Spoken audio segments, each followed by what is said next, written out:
Hey everyone, it's 10 Types, and today I'm ranking the top 10 decks in the Pokemon TCG standard format with the new, or relatively new expansion, Mega Evolution, now out. And now that we've seen a bit more, I feel like I can make a pretty solid top 10 list for you today of ranking decks. Also kind of break them down into different tiers a little bit as well. It's not just completely linear in terms of power level here. I also do have some honorable mentions. I will say this list, obviously, it's subjective.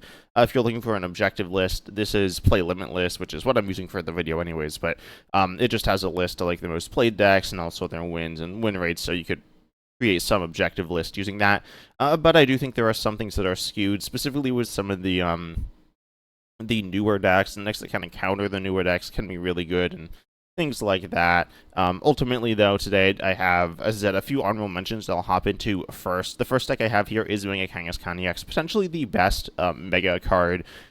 Or no, it's probably the best Mega card. Potentially the best Mega card as the focused attacker of a deck. I'm not sure on that one. Mega Kangaskhan has, draw, HP damage, the things you're looking for in a card. Ultimately, I don't know how good it is. I haven't really messed with it too much or seen it that much. Also, there's a bunch of different ways to build the deck, and I don't know, it's still being figured out a lot here. I don't know how good it is. I certainly don't think it's amazing, but it has some pretty cool things you can do as well, so did want to mention it here. Probably not top 10. Realistically, probably not that close, but it is interesting, and it could be pretty good. Then we have the next deck here. I want to say I've been seeing so much fighting, because fighting's gotten like a lot of new stuff here, which we will talk about some. But ultimately, Mega Lucario is the new deck. I've been seeing this deck so much, and it's super mediocre. It's been played like a lot because it's free, in my experience, but it's okay. Mega Lucario has some decent stats, I guess, and the support for it's super good. But when I say decent stats, they're like okay, not really good enough. With this stuff around it, it's all right. It's not a horrible deck, but it's not quite a top 10 deck either, in my opinion. And then we have the third honorable mention here. This deck is Pidgeot Control. Pidgeot Control is a deck which has a lot of things going on in it. I've just played this deck a little bit in the new format, and I like never see anyone play Pidgeot Control. I'm going to be completely honest, but it's all right. I don't know exactly how good it is. It's obviously very meta dependent. It's hard to play, which I'd say like docks it down some, and it's all right, but it can't like beat everything. There are definitely cards that kind of get around its idea of generally trapping something, getting the energy off of it, etc. So it's a cool enough deck here. It's all right, but it's not absurd here either. It is still an honorable mention. It originally was on the list, but it's not quite making it here. But then we have the number 10 deck here. I will say I usually include one deck, or one version of a deck on a list. This deck is Gholdengo Joltik Box, which I consider a Joltik deck. So, spoilers, we will see Gholdengo later on in this list here, but Joltik with Gholdengo, I think is the best way to play Joltik, because Gholdengo kind of makes up for Joltik's flaws in the late game here, but you power up your other Pokemon here. It's alright, I guess. Ultimately, against the fighting stuff, I don't know how I feel about it there. And then also, I don't think it's as good as regular Gholdengo either. I'm just not the biggest Joltik Box fan, if you know me, but I think this deck's like alright. Nothing too crazy to say about it, not really getting anything new, but it is still certainly fine. Then the number 9 deck here. This one's really interesting. This one is Tera Box with a lot of different things going on in it. This deck doesn't fit on the screen, as you can see now. Even if I display it as an image, as a PNG, it still doesn't fit on the screen, which is like absurd. So yeah, there's so much going on with this deck, but pretty much you got your Noctowls to get your different Terras and stuff going, and you can do a lot of different things. It's been doing pretty well in tournaments, so it's a deck that I just wasn't really too much on my radar. Certainly I knew about it, but it's definitely doing decently well. It may even move up in the rankings at some point here. Definitely a fun deck with a lot of different options, but obviously with so many different options, you'll run into some inconsistencies, prizing, hitting exactly what you need at the right time. Obviously you do have search, but things can go wrong here, but it's definitely a strong, powerful deck. It's not necessarily one-shotting everything. It will need like a lot of setup to get to some things, but it is a good deck with some really cool things it can do. Then we have the next deck here. This one is this one's pretty decent. I think this is in the A tier of decks when I generally like go about ranking tiers. The other ones I think would be Tera Box might be A. Before that, I'd say it's maybe B. I don't know. But you have Marnie's Grimmsnarl EX here, which has its attack, which does like decent damage, its ability, which sets it up. Then you got Frostlass Munkidori. Yeah, it's Marnie's, alright. It's doing the same thing it's been doing before. It's fine. I'm not a huge fan of this deck. Actually, maybe B tier. I don't know. I didn't like break these decks into tiers. I'm doing a thumbnail test, and one of them I think has tiers, but I'm mostly just ranking these decks here. And Marnie's is okay. It's I'd say it might be like the quote worst, really like quite good deck, or like the best mediocre deck or something like that. It's decent, but it's not doing anything crazy here. It's just doing solid damage, decently consistent with the cool support and stuff like that. But it's just not crazy here either. Then we have the next deck. This deck, I think, is very good still. It's Raging Bull. Raging Bull can one-shot Megas, which is cool. There aren't too many Megas. I mean, I don't think there's any more on this list, but being able to one-shot them is good. Honestly, I think this deck's still quite good. Just looking at tournament results, it's not doing that much compared to where I was kind of expecting it to, so that's why it's so low here, but I do think it is a pretty good deck here, just able to do big damage. It's pretty straightforward, pretty strong. When I say pretty strong, it's probably the strongest deck in the game in terms of raw damage. You can kind of burst stuff onto the board with your use of Sadas and then Ogre Pawns and attach, and then you can go from almost nothing to just one-shotting anything. So it's a good card here. It's not absurdly good, but it's definitely a pretty good deck here. Then we have the next deck here, which is Charizard EX with Pidgeot. It's Charizard Pidgeot. A lot of these decks are very similar, in case you haven't noticed. Yeah, Charizard Pidgeot is still good. Not much to say here, but it's doing the things you want to do. I still stand by the fact that it's kind of just a better Marnie's in my opinion. Earlier on, it might be a little weaker, but throughout the course of the game, it'll get stronger. And Charizard EX is pretty much just a stronger card than Marnie's Grimmsnarl EX in general. They're not quite the same, but they're pretty similar. So yeah, still pretty good here. Also, I guess Liz Determination quite good for this deck. It's good for a bunch of decks, but it's cool in this deck as well.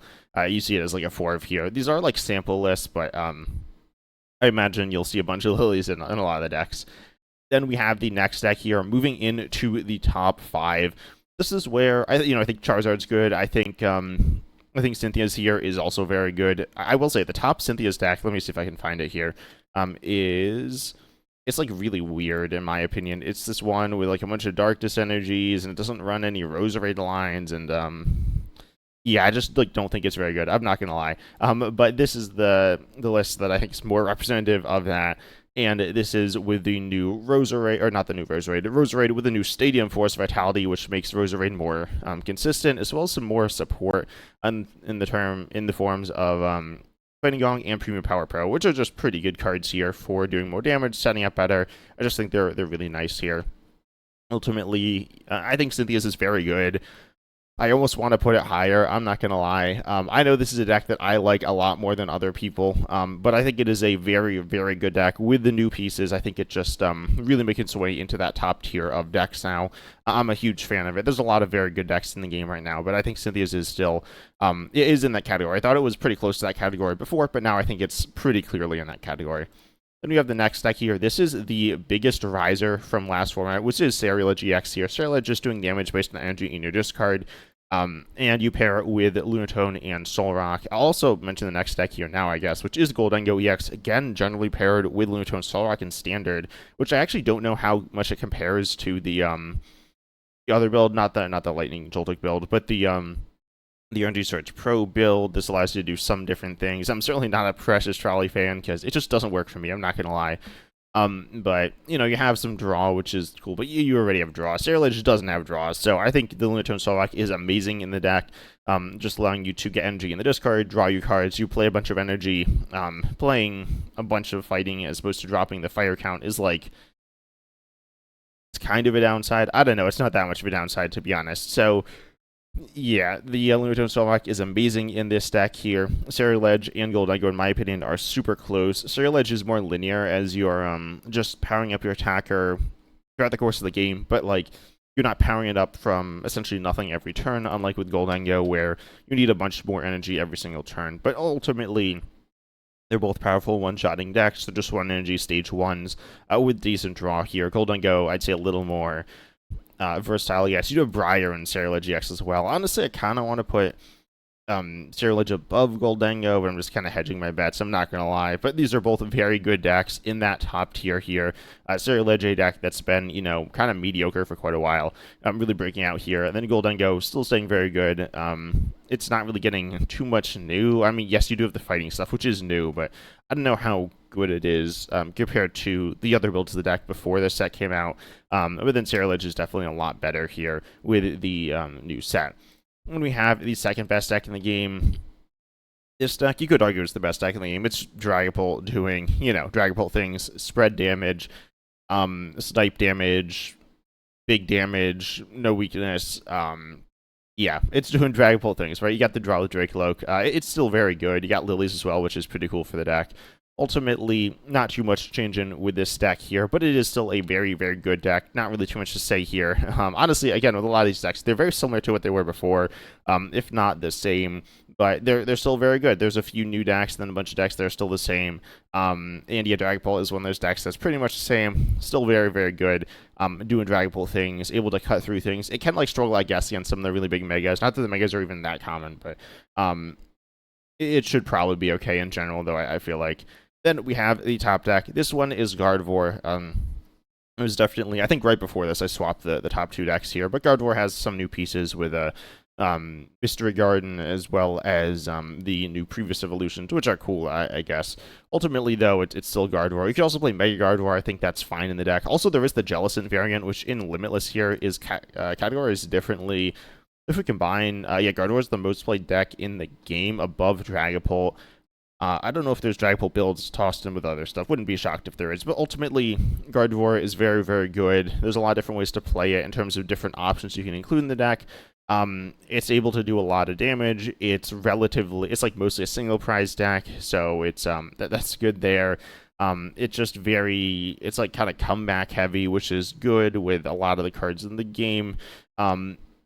It's just good. There's not too much to say about Gardevoir. It's very good. It can do a bunch of different things here, and it's pretty non-committal. It's kind of toolboxy, but not requiring all that crazy stuff you have to do with Tera Box to actually get going what you need. So, yeah, very, very good here.